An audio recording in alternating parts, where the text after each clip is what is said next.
Сергей Буторины амьдрал тэрчигтэй 1990-ад оны Оросын гэмт бүлэглэлүүдийн тухай кино зохиолуудын суурь санаа болох үз дүр юм. Түүний нэр дээр асар олон хүн амны хэрэг томоохон дээрэм зэрэг хүнд гэмт хэрэгүүд бүртгэгдсэн байдаг. Түүнтэй холбоотой сүрдүүлэг дарамт шахалтын олон тохиолдол бий. Түүний түүх цус, аллах, сэтгэл түгшээсэн үйл явдлуудаар дүрэн бөгөөд энэ бүхний дараа тэр бусад гэмт бүлэглэлийн өшөө авалтаас болон цагдаа мөрдөнгийнхөөс зүгтхийн тулд өөртөө бул шүртэл захиалж ухуулсан байдаг. Өөрийнхөө ч ор шуулгыг хийсэн. Тэр гоо сайхны мис засал хэлгэснэхээ дараа гадагшаа зүгтсэн ч 6 жилийн дараа цагдаад баригдсан. Тэр бол Оросын нийт гэмт бүлэглэл дотроос үхсэн мэд алга болсон анхны хүмүүсийн нэг юм.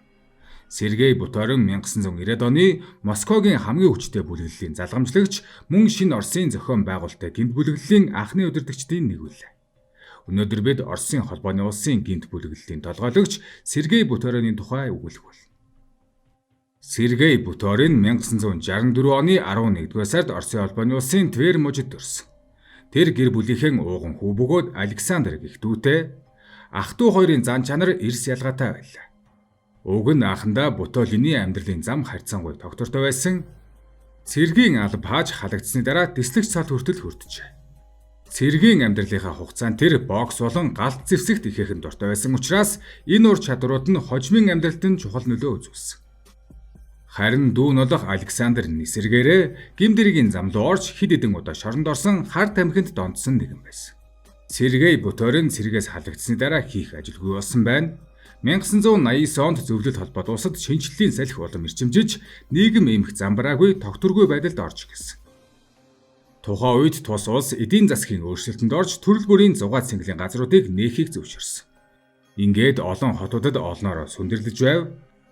Яг энэ үед ах トゥ хоёр рестораны хамгаалагчийн ажил хийх болсон.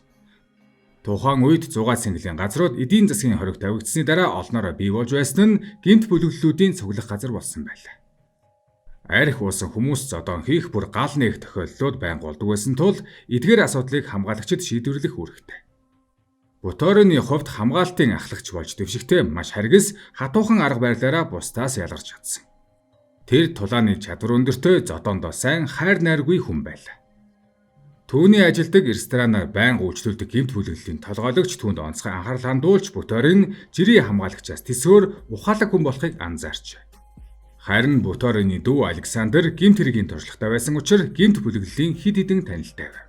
Тэрээр ахта хандан хамгаалагч хийхээ болий.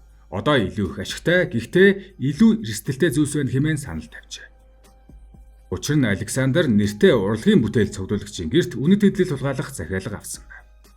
Александр болон түүний хамсаатнууд энэ хулгайд тун амжилттай оролцож ойролцоогоор 9 сая Америк долларын үнэ бүхий үнэт зүйлс хулгайлжээ. Гэсэн ч тэд өөрсдөө тийм их ашиг хүртээгүй юм.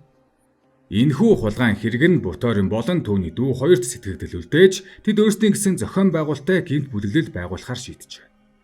Тэдний гэмт хэргийн үйл ажиллагаа Москва хотын ойролцоох Одинцово хотод эхэлж голчлон сүрдүүлэг хулгай дээрэн зэргээр хөлжиж байв. Буторин болон түүний дүүгийн нөлөө маш хурдан тэлж хүч хэрэгжиж эхэлсэн. Гэвч 1990-ад оны ихэнх үед тэдний хэрэглэж байсан арга барил тухайн үеийн гэмт хэргийн ертөнцийн ёс зүйд төдийлөн нийцэхгүй байв. Үүний улмаас удалгүй тэд өөр нэг томоохон гэмт бүлэглэл болох Г бүлэглэлд оржээ. Хэдхэн жилийн дотор Г бүлэглэлийн олон ахмад гишүүд янз бүрийн нөхцөлд хэрцгий аллахын золиос болсон байна. Энэ үед Буторины бүлэглэлийн залуу үеийнхний хүч чадал эрчимтэй өсөж нөлөө нь хэд хэдэн хөрш бүс нутгуудад хүртэл хүрчээ.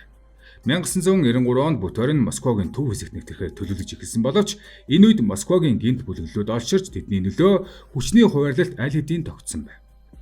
Чечен, Гүрж, Курганы гэмт бүлэглэлүүд хүч түрэн гарч ирэн нутгийн хүчнүүдтэй ширүүн зөрчилдөөнд орж өдөр бүр цус асгарсан мөргөлдөөн гарч байв. Энэ үед Оросын улс төрийн байдал туйлын тогтворгүй байсан тул хүчний байгууллагууд ийм асуудалд анхаарах завгүй байлаа. Энэ бол гэмт бүлэглэлүүдийн хамгийн замбраагүй дураараа авирлаж байсан үе юм. Буторин өөрийнхөө хүчийг хангалтгүйг маш сайн мэдж байсан тул стратеги өөрчилж тухайн үед Москвагийн хамгийн том гэмт бүлэглэл болох Ореховская бүлэглэлийн толгойлогчтой холбоо тогтов. Уг бүлэглэлийн тэргүүн бол Сергей Тимофеев бөгөөд Сильвестр хочоороо алдартай. Сильвестрийн хувьд гэмт ертөнцид асар их эрх мэдэл нөлөөтэй байж олон гэмт бүлэглэлүүдийг өөрийнхөө доор нэгтгэн захирж байсан.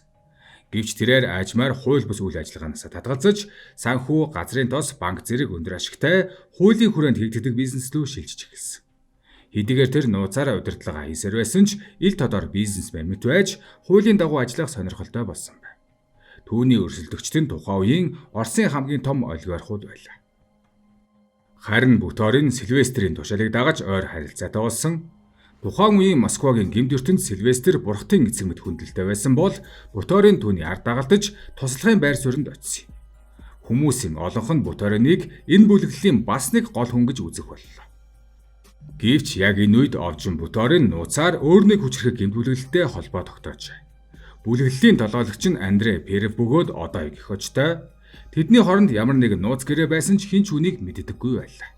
1994 онд бүхэл бүтэн улсыг цочроосон нэгэн автомашины дэлбэрэлт болсон нь Москвагийн гэмт хэргийн ертөнцийг донслогсон юм.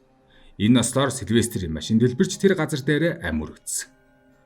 Ослын дараах байдал маш аимшигтай байсан ба түүнийг зөвхөн шүдний шинжилгээгээр таньж тогтоож чадсан байдаг.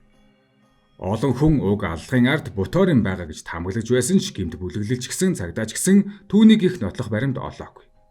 Учир нь Сильвестрт дайсан маш олон байсан болохоор түүний үхэлд хинч албан ёсоор сэжиглэгдээгүй.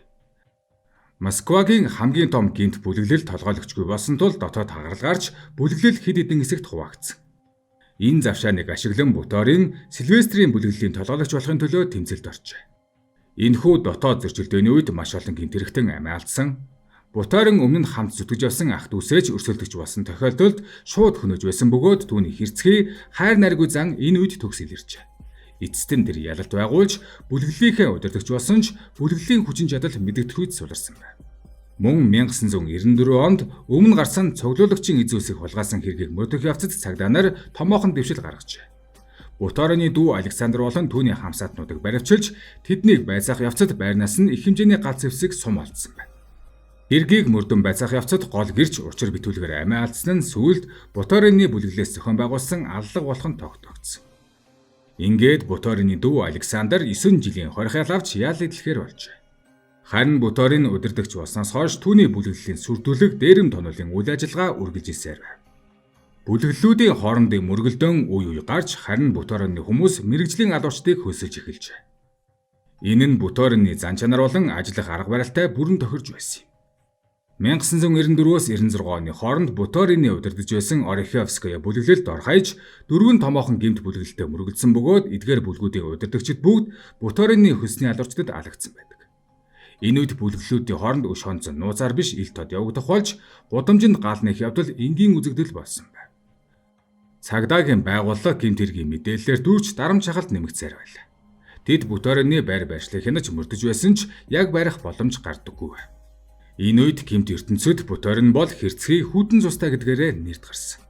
Түүний харгас хүчирхийлэл олон хүний дургуутал дайсагналыг төрүүлж түүнийг хөнөөхөөр оролцсон олон хүнийг араасаа дагуулсаар байна.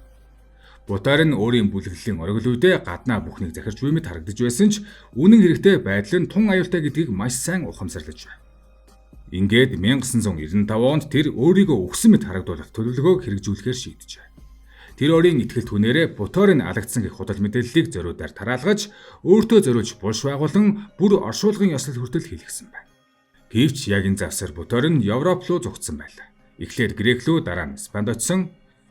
Испанд байх хугацаанд тэрээр гоо сайхны мис засал хийлгэж Москва дахь гэмт бүлэглэлийнхэн үйл ажиллагаанаас олсон мөнгөөр тансаг амьдралаа үргэлжлүүлжээ.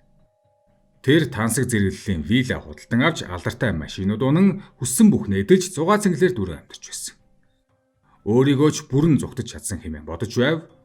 Гэвч 2001 онд буюу 6 жилийн дараа Испаний цагдаа нар түүнийг нэгэн зугаа цэнгэлийн газрын үүдэнд саатуулсан байна. Буторин биедээ зэвсэг авч явсан бас цагдаагийн мөрдөн шалах ажиллагаанд хамтрахыг эрс эсэргүүцсэн аж. Шүүхийн явцад Испаний хууль тогтоомжийн дагуу Буторинд 9 жилийн хорих ял оноолоо. Үүний дараа Испаний цагдаагийн газар уг мэдээллийг Оросын цагдаад мэдгдсэн бөгөөд Оросын тал Буториныг Москва руу шилжүүлэн авч шүүхээр шийдэхийг яарвчлан шаардсан ч Испаний эрх баригчид шилжүүлэн өгөхөөс татгалзсан байна. Гэсэн ч Испанд ял идэлж байх хугацаанд Буторин цагдаагийн хамгаалтанд орн Москва руу нисэж өөр гэмт хэрэгүүдэд гэрчийн мэдүүлэг өгөхөөр хүргэгдсэн. Хэдийгээр тэр энэ бүхэнд туйлын дургүй байсан ч эсэргүүцэх арга байгаагүй. Гэхдээ Испанчууд түүнийг буцаан авч явсан. 2010 онд Испанид ял дуусахад Оросын эрх баригчид дахин Буториныг шилжүүлэн өгөх хүсэл тавихад энэ удаа Испани зөвшөөрсөн. Буторин Испани эрх баригчдаас өөрийг нь бүү шилжүүлэж хэмээн гуйсан ч түүний хүсэл биелсэнгүй. Тиймээс 2010 онд Буториныг Оросын холбооны ёслоо албан ёсоор шилжүүлэн авчирч дахин хоржээ. Оросын мөрдөн байцаалтын явцад Буторины шууд холбоотой 38 аллагын хэрэг илэрсэн. Энэ нь түүнийг Оросын түүхэн дэх хамгийн харгас гэмт хэрэгтнүүдийн нэг болгосон юм. 2011 онд шүүхээс түүнийг онц ностой гэмт хэрэг үйлцэн хэмээн буруутгаж Оросын албаны улсын хамгийн дээд ял болох Бүх насаар нь хорих ялыг оноо. Одоогоор Сергей Буторин Оросын хамгийн өндөр хамгаалалттай шорон болох Полярная Сова шоронд ял эдэлж байна. Оросын гэмт бүлэглэлүүдийн оргил үе аль хэдийн ард хоцорсон ч Сергей Буторины нэр Оросын гэмт хэргийн түүхэнд үрд мөхөрсөн. Тэрээр Оросын албаны улсын гэмт бүлэглэлийн хуучин ёс жайгуудыг эвдэж дотоод өмнө самныг дэгдээсэн хүн байжээ.